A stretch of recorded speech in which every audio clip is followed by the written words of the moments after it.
everyone, this is Scott from Forgot to Grow Up. Welcome to our Penny Dreadful Season 1, Episode 1 Thoughts video. I just finished watching the first episode of Penny Dreadful, and I'm just going to be sharing my general thoughts on the episode.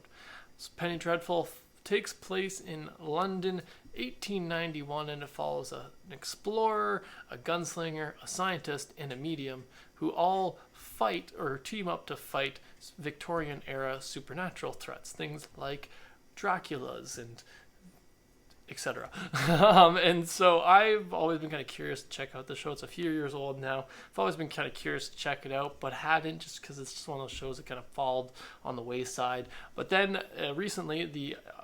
there was a spin-off for Penny Dreadful that has just recently premiered, Penny Dreadful Seed of Angels, which I've made a video for, which I'll link in the cards and the end of the video in the description below. But yeah, so it had recently had a spin-off come out, which I made the video for, and I figured this is the opportune time to finally go back and actually check out Penny Dreadful, the 3 seasons that are out, and, you know, watch the episodes, make a couple videos, and just finally explore what this show is about, which, you know, like I said, it explores this team going up against these Victorian-era supernatural threats, things like Dracula's, things like Dracula's, that's a fun little thing from a different YouTube channel, but so like exploring things like vampires, and Frankenstein's one of the main characters, and his Frankenstein's monster, and so different things like that from Victorian era kind of literature in particular, and these different kind of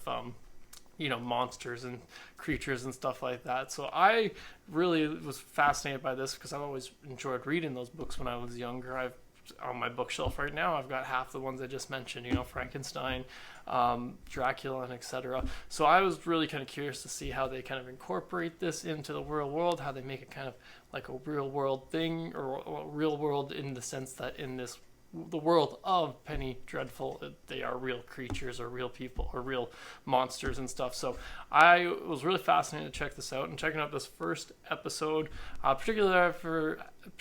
particularly after having watched the spin-off first and then checking this out, I had kind of an idea of what this was going to be about. But that being said, I kind of enjoy this kind of almost like a procedural kind of mystery show, but involved around, you know, Victorian era monsters and the mystery of that going on in London. And so I really enjoyed that element of it, and that's the part that's definitely going to keep me watching the show, checking out the entire series, because I really love when shows explore the different mythology and different things like that, folklore and etc., and explore it via story and fictional stories to kind of, you know, so you get to learn a little bit about these kind of real life kind of mythology stuff, but in a kind of fun fictional story. And so I thought this first episode was pretty well done, setting us up into this first into the world of Penny Dreadful, introducing us to this team where it's led by this but put together by this explorer, Sir Malcolm Murray, whose daughter has gone missing, or which we find out throughout the episode she's actually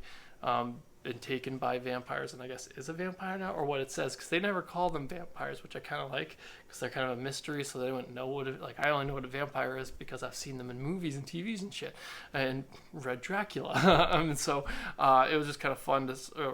just an interesting bit of it. But yeah, so his daughter has been taken by vampires and is a vampire, so he, you know, gets this team together with the medium, whose name is Vanessa Ives, and she then recruits the gunslinger, who is Ethan Chandler, because they need some, I guess muscle is the best way to put it. They need somebody who can get down and, you know, do the violence that they necessarily can't. And so and then, you know, they recruit the scientist, who is Frankenstein, to also help with this. And so Sir Malcolm has put the team together to try and find his daughter, and I'm guessing just cure her, because we learned in this episode that she seems to be a vampire. And so I really enjoyed I love a show that in the first episode you get set up with a premise for the season, in a sense. So, you know, the premise is they got to find the daughter. So that's the thing that brings me back to a TV show. Or that's the things that'll get me caught on a TV show and wanting to binge it right away, is having some kind of premise that I want to immediately explore, some kind of mystery that I immediately want to explore. So in this case, the premise being, you know, Victorian era monsters, what would it be like if they are actually all existed at the same time in London, and you know, the mystery of how this is going to connect in with, you know, Sir Malcolm's daughter being missing and a vampire, how they're going to do that. And so, yeah, I'm really kind of interested to check out more of this. This first episode, I thought, did a really great job of, you know, sparking my interest in this, setting out these different elements, giving you this idea of this world that's kind of like the shadow world where these monsters and creatures exist, that just kind of like a shadow world that kind of just exists just under the surface of our normal world that most people would never notice. So I really like this premise that it's set up, and I'm really really curious to explore it more through the rest of the episodes. Yeah, that's pretty much all my thoughts on this first episode. I'll be making more videos for each of the episodes as I watch them, and I'll make videos for them. But yes, be sure to let me know in the comments below what you think about Penny Dreadful, if you've seen it or if you're curious to check it out. But yes, thanks again for joining me today. Sure, subscribe to the channel if you haven't already, and have a good one.